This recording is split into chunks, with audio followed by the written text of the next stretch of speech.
Let's discover the secret of light. Vayomer Elokim yehi or gomer. Hu ha-maimer harishon shel ha-maimorah shebohem nivra ha'olam b'sheishis yimei Bereishis. The first statement of creation is the statement where Hashem says, "Let there be light." That is the beginning of the process of the 6 days of creation. Hainu, which implies sheha'oir hu ha-metzias harishona shebara HaKadosh Baruch Hu b'yom rishon. That light was the first entity that Hashem created on the first day. Koidem she'ar kol ha-nivroim shenivru b'shar yimei Bereishis, even before anything else that was created during the rest of the process. V'tzorich lahavin, that's something we have to understand. Surely, logically, there's actually no value to light on its own. Rather, kol toy alasa v'chashivusoi hu b'zeh shenivroim zulasoi nene mimenu. Surely the whole purpose of light is that other beings, other entities, benefit from the light and enjoy the light. Which raises a very simple, obvious question. Why did Hashem create light before everything else that was going to exist? What's the value of having light at a time where there is absolutely nothing and no one who could benefit from that light? So you may want to answer. Don't attempt to answer as follows. You'll say, okay, logically, why did Hashem create light first? In order that light should be available when all of the other things would be created. So there it is. It's ready for them and it can service them immediately. And you'll explain that perhaps this is along the same lines of what our sages tell us, that why did Hashem create everything else before humans? So by the time the human would arrive, everything else would be ready for him. Because if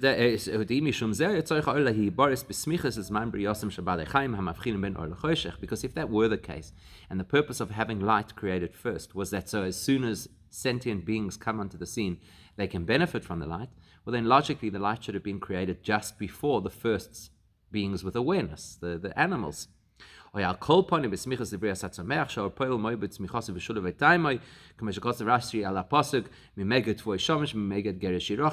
very least, light should have been created just before the plant kingdom, because as we know, plants benefit from light.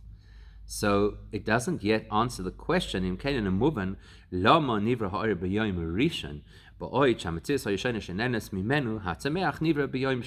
still doesn't answer our question. Why is light the first creation? And why is light valuable or meaningful on day one when the first creations that would benefit from light would only be created on day 3? So we need to understand there's obviously something about this light that we're missing, and we need to appreciate and understand what it is.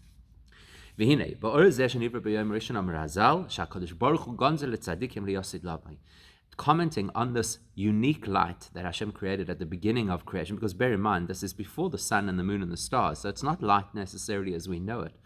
So the sages tell us that light, Hashem hid it to only be revealed for righteous individuals, for tzaddikim, in the future. And that raises another question as well, along the same lines. Similar question. Surely the whole purpose of light is to illuminate, which means that there'll be beings or entities or humans who will receive and enjoy that light. Then surely it's counterintuitive to hide the light straight after creating it. The whole purpose of light is to illuminate. So Hashem makes light and then he hides it. So what was the point of the light then? Okay,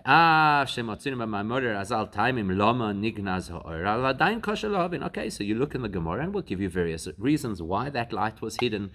Fine. But still, logically, it doesn't make sense. Whatever justification you give why it was appropriate to hide the light, it still leaves us with this strange feeling and this question, why make light and hide it? Especially when you consider all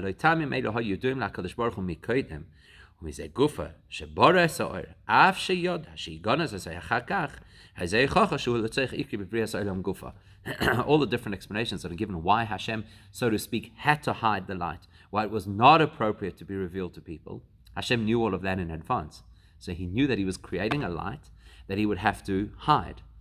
which brings us back to the original question. So what's the point of designing light, which is to shine and illuminate, if you know that the process is going to be, you're actually going to hide it and it won't be able to illuminate? Now, in order to understand that, we're going to look at something that the Zohar says about the nature of light, and it will raise a similar style question for us, which will begin for us the process of understanding what this light is all about. So the Zohar tells us that the word for light in Hebrew, or, has the same Gematria numerical value as the word roz, which means secret. Of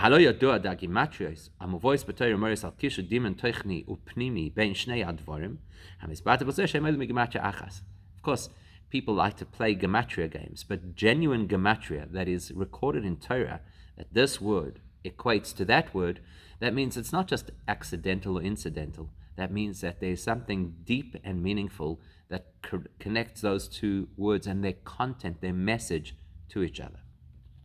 Okay, moving mehamavur b'Tanya, we have a good illustration of this, as the Alter Rebbe explains in Tanya. Shalidei sheyored achayis u'mishtalshim madrega l'madrega pchusim mimena al yedei chulei v'gematrias she'en cheshbon oises ha'tzichu lisamtzem lislabish lisabes mimenu nivra proti v'zeh shmoy ha'shikol le'b'loshen ha'kodesh. So the Alter Rebbe explains that the world is run on code, and that code is the words of creation, and the letters of those words form the source code of the whole of creation. Some of them directly, and some of them indirectly through permutations. One of those permutations is called Gematria. So obviously, if a word can change into another word, and using the Gematria formula, and therefore produce something, that means that there's some content connection between the two words. As the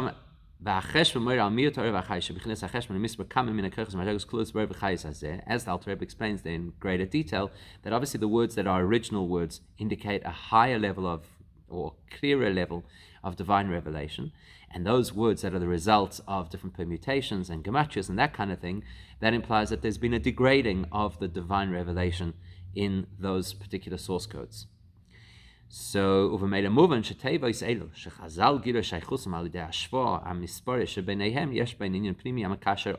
therefore, you can be absolutely sure that if the sages, our great sages, linked two words together because of their numerical value, that's not accidental or incidental.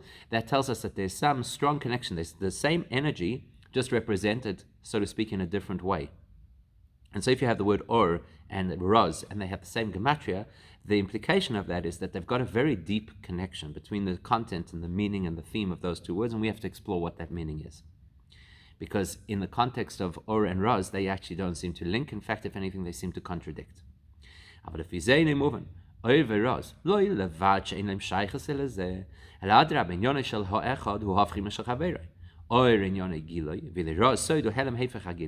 So not only is there no immediately apparent link between the two words, light and secret, they actually seem to be antithetical.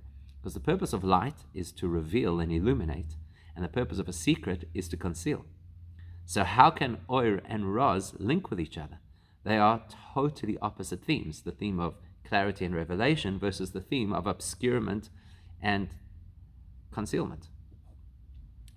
So to understand all of that, we'll bring in one last midrash, and that will help us to understand the entire context of the creation process, and from that we'll get to appreciate the Roz or connection and why Hashem hid the light, where he hid it, and what the purpose of this so-called hidden light is.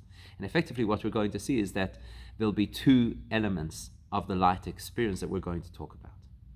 We'll understand this all based on the words of our sages in a medrash, quite a well-known medrash.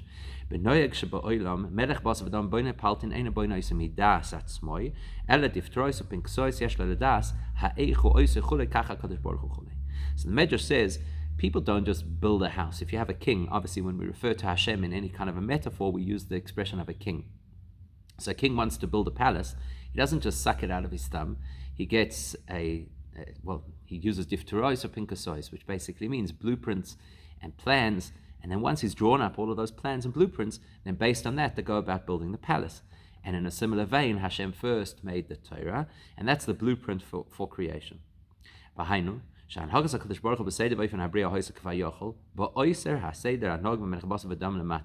Effectively, what the Midrash is telling us is that the process Hashem adopted in order to create the world is quite familiar to us because it's a process we can identify in our own world, the way that people construct things in our own world.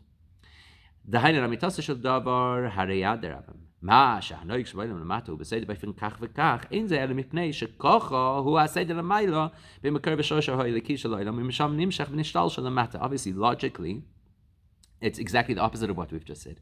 It's not that Hashem emulates the way that people do things. It's that the way that people do things is because that's how Hashem does it, so it trickles down to us. So the fact that Hashem designed a creative process where you first consult blueprints, and then based on that you build the world, so as a direct result, that's the only way that creation can be done in our experience. You have to consult your plans, and based on that you build your structures. So it's just that we see things upside down. It's just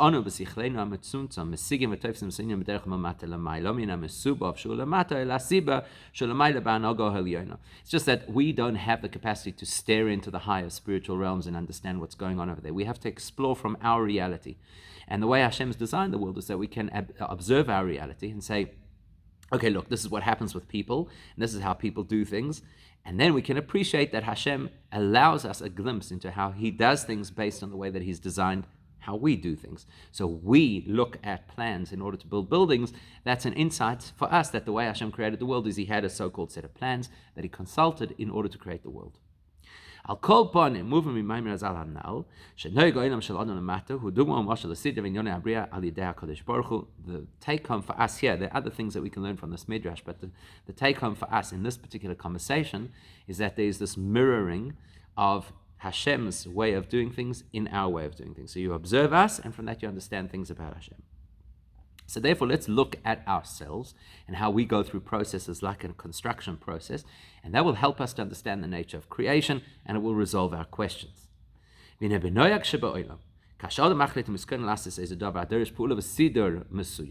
Let's say in human experience, any undertaking that a person commits to that will require planning and will require strategy and will require various steps, here's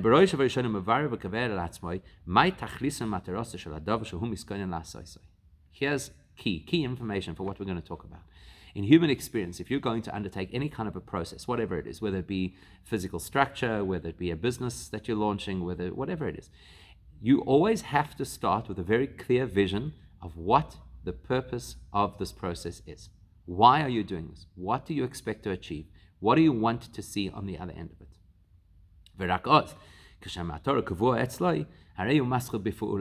Only once you have an absolutely clear objective in mind, then you can start to work through the details of what you're going to do and how you're going to achieve it. But your first point of departure is this clarity of, there's my goal, there's my objective. So you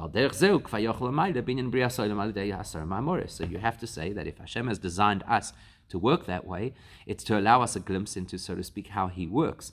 So in other words, before Hashem begins the actual creative process, Bereishis it has to be that before Hashem began the actual detail of creating, He first established the objective. Why is there a creation? What do I expect? What do I want out of this creation? And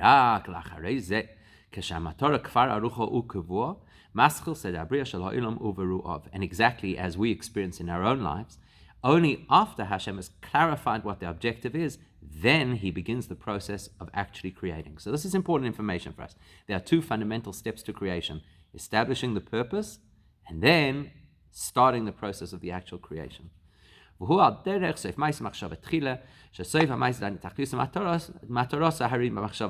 is quite simple to what we say in davening. Soif Maisa, the ultimate goal, the final hammer blow, the last step of a process was actually your first initial intention, your motivating intention. Okay, so what's the purpose? What's the purpose for creation? So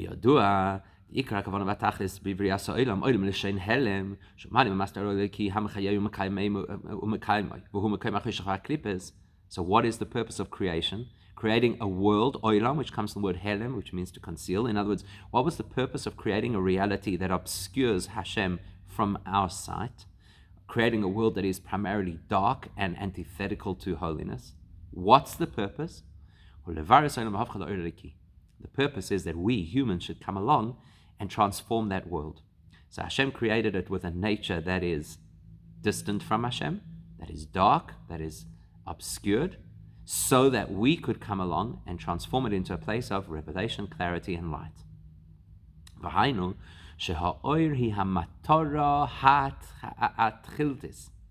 means that the original primal drive for the whole of creation is what?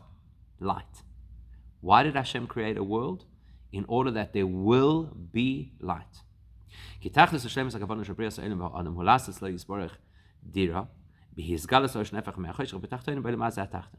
as we very well know from throughout Chassidus, the entire purpose of creation of the world is that we human beings should be able to form and create for Hashem a home in the lowest of low, in the darkest of dark, in the least likely spiritual environment, namely here on earth.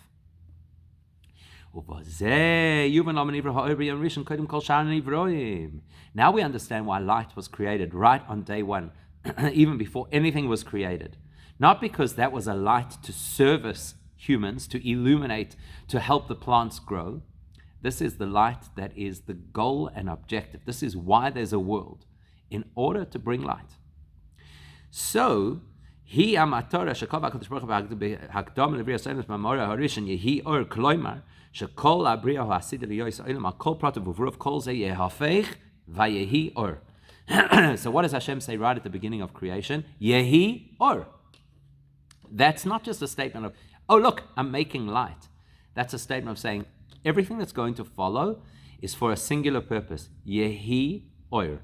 That all of that should be to create the opportunity to generate light, which is done obviously through human work. Okay, so what have we got? Why is Yehi or the original statement of creation? Not because anybody needed that light at that point, but rather to tell us this is the goal, this is the purpose. Before you begin any process, you define your objective. Here's the objective, Yehi or, the revelation of godliness, the light of Hashem in the world. But there's still things we have to understand about this.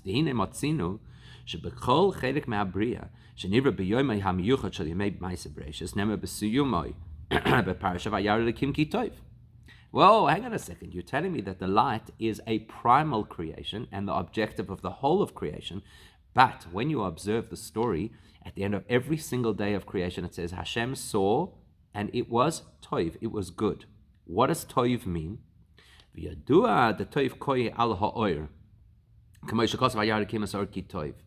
there's certain key words in Torah that whenever they appear, they represent a particular message. The word toiv, the first time it appears in the Torah, is in the context of life. Hashem saw that the light was good. Therefore, going forward, anytime we use the word toiv, it expresses the concept of light. For example, when Moshe is born, his mother looks at Batere oisoi ki toivu. She sees that he is good. And straight away, Rashi says, based on the Gemara, that the house was filled with light. So the word toiv, good, is associated with light. And the word toiv is used on every day of creation, pretty much, except for the second day of creation, as Rashi explains. So, koloima de toiv hainu or, v'nimtzel fizeh de ha'or b'maisa Bereishis olorak kematoro kuidemes. Hey, hang on a second. You've described that Yehi or is the goal and the purpose of the whole of creation. But actually, when I look at it, I see that it has been sewn into every day of creation, because every day of creation has the term toiv, which is an expression of light. So now, is light just the goal and purpose, the launch pad of the whole of creation? Or is it something that is part and parcel of the creation? That we have to understand. So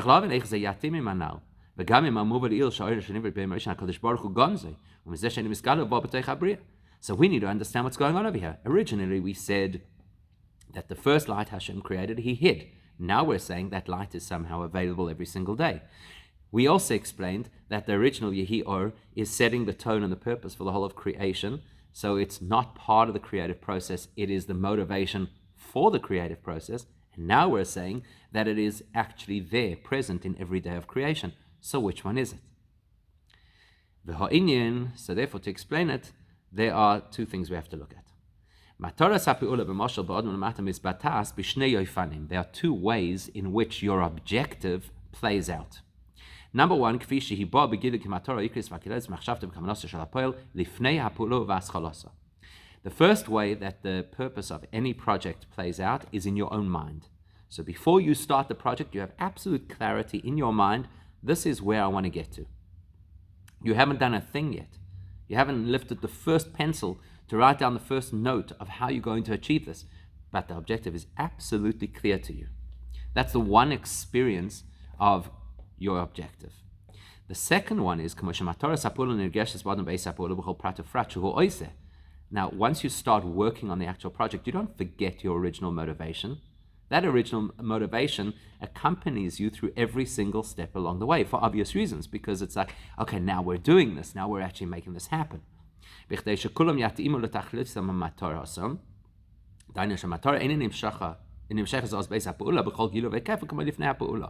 in other words, you've got to keep focused on what that objective is, so that all of the steps that you take align with your goal and objective.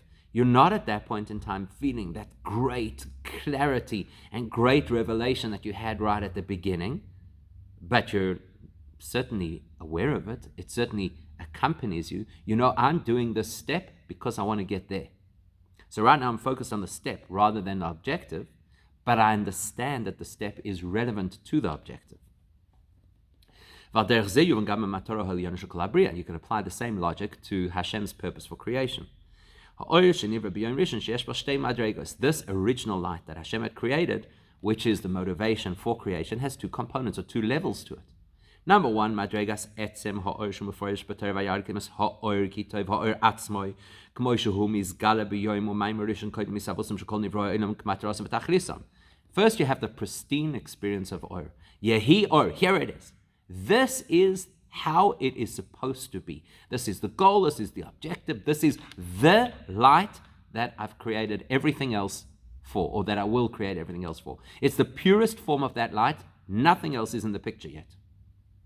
Then there's then there's like a glimpse of that light. It's not the full experience. It's not the purest form of the light, but there's a glow of that light that you feel in each step of the creative process, in each day of creation. Which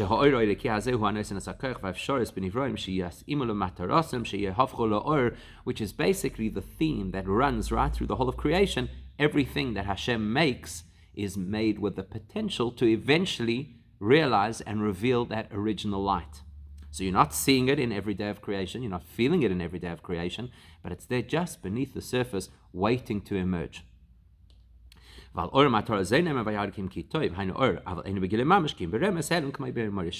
that's why each day of creation doesn't speak about light in an overt way. It just alludes to it with the metaphor toiv, which represents light, indicating that the light is there, but it's not the dominant feature. At the beginning of creation, the dominant feature is the light, the purpose, the goal. Through the actual creative process, the dominant feature is the creative process. And you know, running in the background, that you've got goal and purpose and orientation. So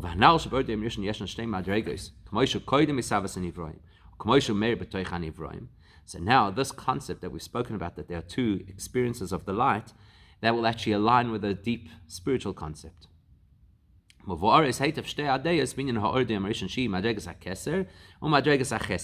elsewhere in Chassidus, it's explained in great detail that the original light that Hashem created, some opinions say that that refers to Kesser, which is the highest level of the entire spiritual hierarchy, the so-called motivator for a spiritual hierarchy. And the other view is that it's the level of Chesed, which is actually the first experiential part of the spiritual hierarchy. So there's a debate. Is the original light the light of Kesser, of Hashem's supreme motivation for creation? Or is the original light the light of Chesed, Hashem's benevolence towards the world in order to create a world of goodness and kindness? So let's look at the difference between the two possibilities and then align them with the two ways that we've explained or so far. What's the big difference between the Kesser level and the Chesed level? That Kesser is outside of the system. The system of spiritual creation is a 10-tiered system. Malchus, 10 spheres. Keser is beyond the system. It predates the system. It motivates the system. It is greater than the system. It cannot be contained within the system. So that relates to the original Yehi Or, that is before creation, greater than creation, and the ultimate purpose of the creation, although it cannot be sensed through the experience of creation. Chesed,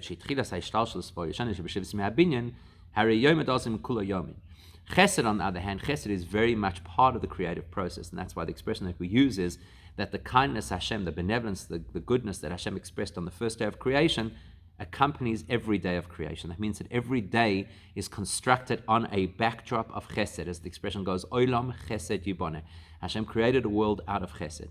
So there's one type of light called the Kessel Light that predates the world and drives the process to create the world, but remains aloof, it's beyond. Of course, if you're driving a process, you're actually not within the process. Whereas chesed is very much in the process. This is the kind of world it's going to be. It's going to be a world of goodness and of kindness and benevolence and so forth. And so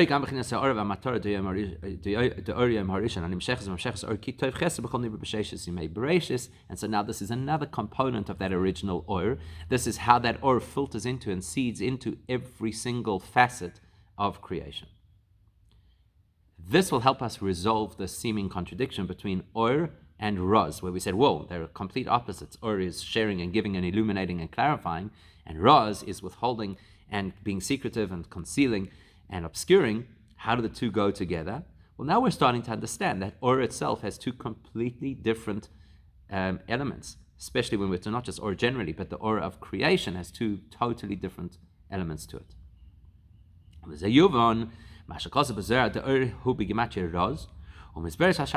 Now we get it. Now we get the connection between Or and Raz. How?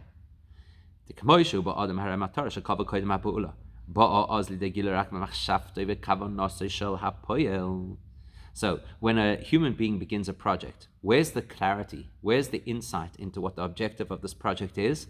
Only in his mind. Nobody else is aware of it. Nobody else sees it. Nobody else experiences it. It's in his mind. When does everybody else get to understand what your original objective was? When you finish the project. Now we see what you had in mind. Now we see what you wanted to do, because we can see it, because you've done it. But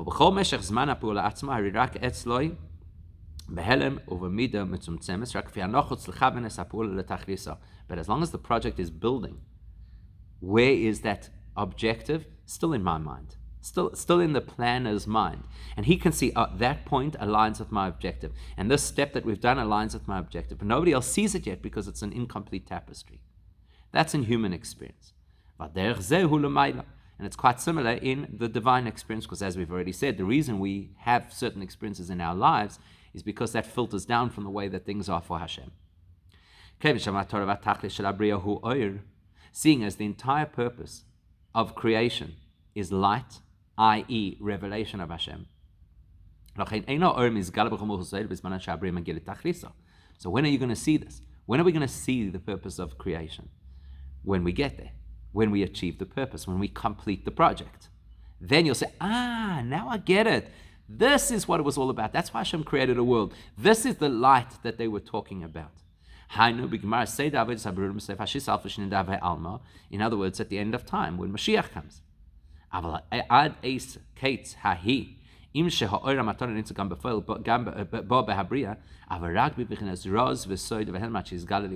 So right now we don't see that. Right now we do not see the revelation of godliness in the world as Hashem had intended it. Is it therefore not here? No, it is here. It's in every single thing that I do that is aligned with Torah and mitzvahs. It's every single time that I use part of the world in order to serve Hashem. There it is, it's revealed. Except it's just not obvious, and it's not compelling, and it's not, you have to be quite wise and open and awake to it in order to see it. So right now, the light is secret. It's there, but in an obscured, concealed fashion.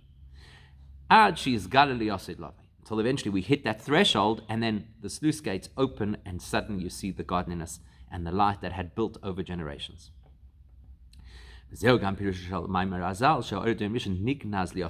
explains when the Gemara tells us that Hashem hid the light until the future period. What does it mean? What it means is the light is just at a level that to us is obscured, that to us is a secret, that to us cannot be observed till Mashiach comes. When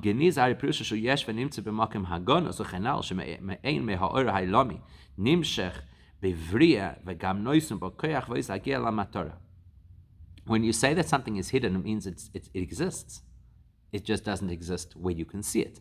It's like the Aron after even before the destruction of the Beis Hamikdash, they hid the Aron. So the Aron exists, and it exists in the precinct of what was once the Beis Hamikdash. So that's a holy environment now, even though you and I have no clue where that Aron is. So something that is hidden is there, and it's present, and it's 100% viable. It's just not visible. So where is the hiding place of this light that tells us the purpose and objective of the whole of creation? So the sages tell us that Hashem hid that light within the Torah. What does that mean?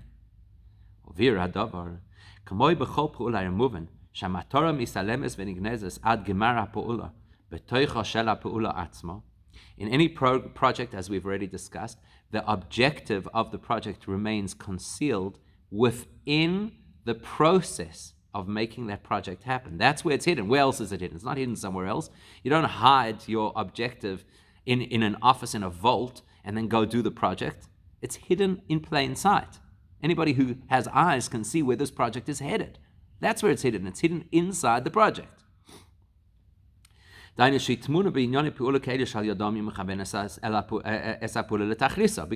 again, I don't know what the end result is supposed to look like. So that's why I cannot see how this step is actually leading in that direction. And that step is leading in that direction. I just don't see it because I don't know. But the reality is that each of those steps is building that objective right there. So the same principle must apply to this original light that Hashem used to define the purpose of creation right at the beginning. We're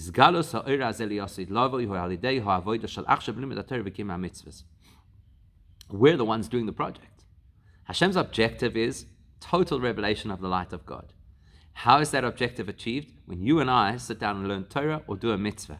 So we are the project managers. We're the people making this happen. So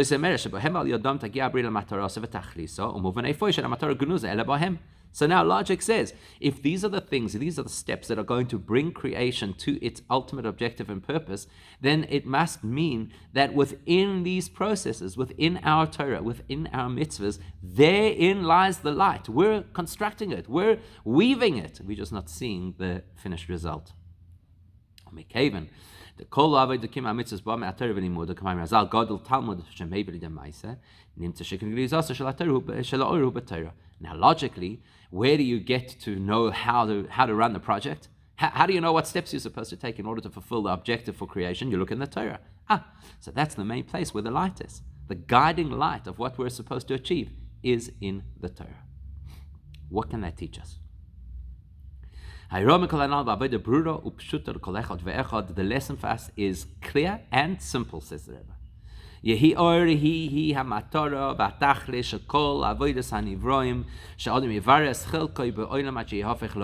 First, clear message. The entire purpose of creation is Yehi Or. Why are we here? To reveal Hashem in our lives, in our world, in our reality. Even though the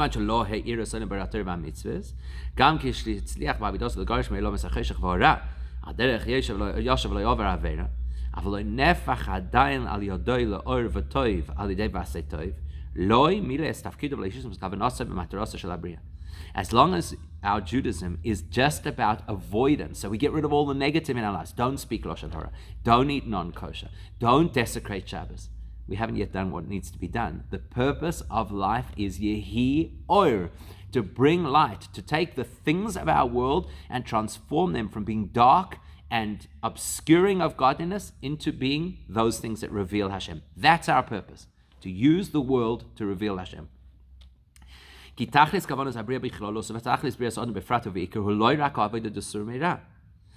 the purpose of creation of the world and the purpose of creation of you and I is not just negative avoidance. Stay out of trouble. Make sure there's no increasing darkness in the world. Rather,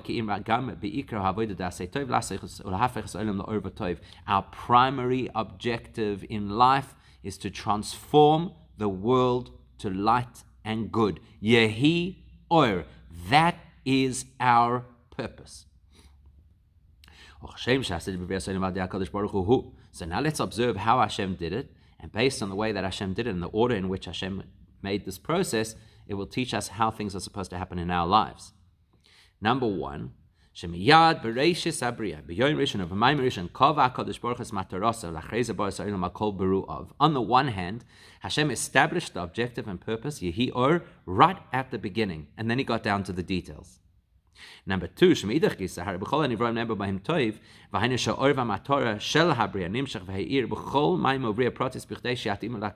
the other hand, we know that this ki toiv, the theme of or, repeats, the theme of light repeats throughout every day of creation, implying that it's not just an original objective, but it's something that has to seep into every single experience of every single day. That is a direct lesson for us. On the one hand, number one, you wake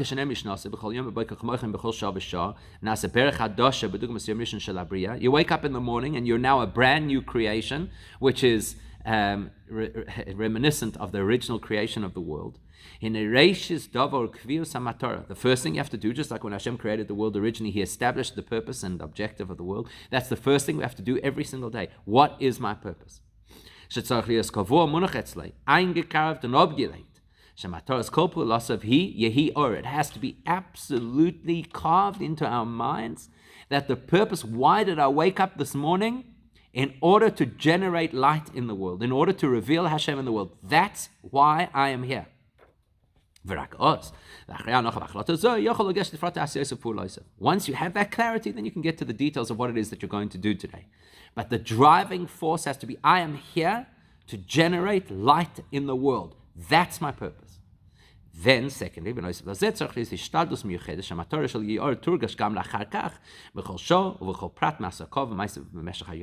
not only enough to have that initial intention at the beginning of the day. The goal is to be conscious of it and aware of it throughout the day. Just like there's that toiv, the light that spills over into every day of creation. My objective, that I'm here to make the world a holy place, should spill over into my meals and into my exercise and into my business and into the way that I socialize and the way I drive my car, etc. Just like we said, the purpose of the entire creation is light, revelation, godliness.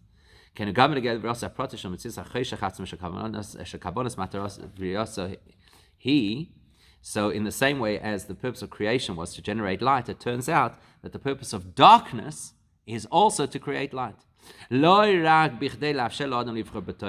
Not only do we have darkness in order to have contrasts so that we can make appropriate choices, because if there was nothing negative to choose, surely then it's no value to choose positive. So you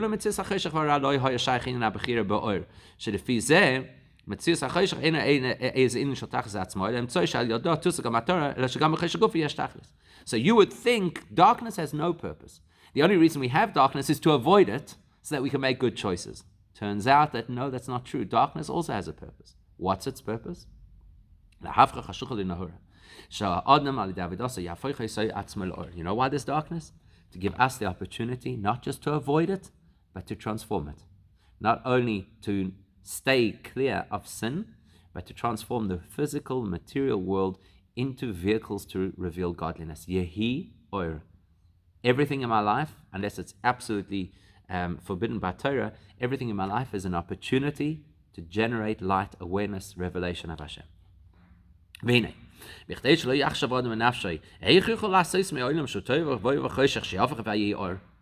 will say, whoa, how is this possible? The world is a place of chaos. The world is a place of darkness. The world is a place of aberration. How am I ever going to turn it around into a place of holiness and light? And what do you think? I'm going to turn darkness into light? It will be enough if I can illuminate my little space. I should turn the darkness into light. That's why the Torah begins with the word Bereishis, which we know very well is that the purpose of creation was for two things that are called Bereishis. The first, us and the Torah. That's the whole purpose. That's why there's a world. If that's the case, shekavonas isavas oilam b'achoshechi milechatchila b'shvil Yisrael b'shvil haTorah, sheYisrael al yidei haTorah yehavcha osam la'or v'kavana zoi hari atzma siyuv v'anesenskech latzliach b'avoda zoi. The first positioning statement of the whole of creation is that why is there world and why is there creation? So that we should approach that world and creation through the medium of Torah to transform it from darkness into light. That's the only reason there's a world. So don't start with the nonsense that says, I don't have the power, I can't do it. This is the entire purpose of creation. Through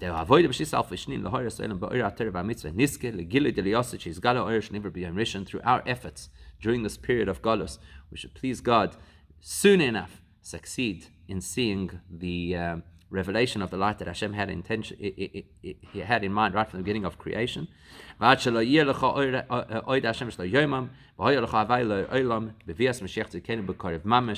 instead of having to rely on the sun as a source of light, we'll be able to rely on Hashem Himself as the greatest revelation of light.